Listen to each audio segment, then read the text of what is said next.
Pemirsa, masih di IDX Extension Closing, kita ke topik pilihan, di mana sejumlah emiten emas memperkuat strategi bisnis guna memanfaatkan tingginya harga komoditas emas.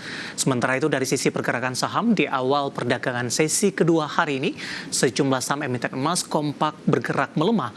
Di antaranya saham Antam turun di 1,87%, disusul saham Harta Dinata Abadi dan saham Merdeka Copper Gold dengan pelemahan di 0,53% dan juga di 0,44%. Emiten pertambangan emas memperkuat strategi bisnisnya melalui ekspansi dan penambahan cadangan guna memanfaatkan tingginya harga komoditas emas. Laju harga emas dunia sempat menembus level $2.500 Amerika Serikat per troy ounce sebelum melandai ke posisi $2.487 Amerika Serikat per troy ounce pada akhir pekan sebelumnya. Beberapa emiten besar seperti Aneka Tambang dan United Tractors tengah berupaya meningkatkan penjualan di tengah momentum tersebut. Antam menargetkan penjualan emas sebanyak 37 ton pada tahun 2024. Antam juga memperkuat pasokan bahan baku emas untuk produk logam mulia dengan menjajaki sumber emas domestik yang kompetitif termasuk dari Freeport Indonesia. Sementara United Tractors juga menargetkan penjualan emas sebesar 235.000 ons pada tahun 2024. Hingga Juli 2024, United Tractors telah menjual 128.000 ons emas dari PT Agincourt Resources. Selanjutnya, Merdeka Copper Gold juga optimistis dengan prospek harga emas yang telah menembus level $2.500 Amerika Serikat per troy ounce.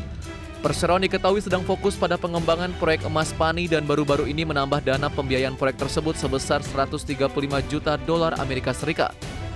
Sedangkan Bumi Resources Minerals pada pekan ini mengumumkan kenaikan kadar dan kandungan emas dalam laporan sumber daya mineral anak usahanya PT Citra Palu Minerals. Dari sisi pergerakan saham, sejumlah saham berkorelasi emas pada awal perdagangan sesi 2 Senin 9 September kompak bergerak melemah secara harian. Saham Antam misalnya turun 1,87%, disusul saham BRMS turun 1,84%, saham Arci terkoreksi 0,7%, saham UNTR terkoreksi 0,55%, saham HRTA melemah 0,53% dan saham MDKA melemah 0,44%. Terkait saham berbasis emas, analis Binarta Sekuritas Ivan Rosanova mengatakan, harga emas menyimpan potensi kenaikan hingga menuju level $2.600 Amerika Serikat per troy ounce. Hal ini menjadi katalis positif bagi emiten emas yang beberapa di antaranya belum membukukan kinerja optimal secara tahunan pada semester 1 2024.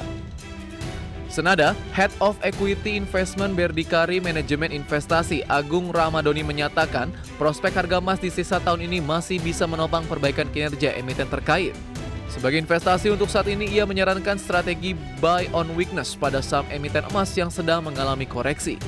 Berbagai sumber IDX Channel.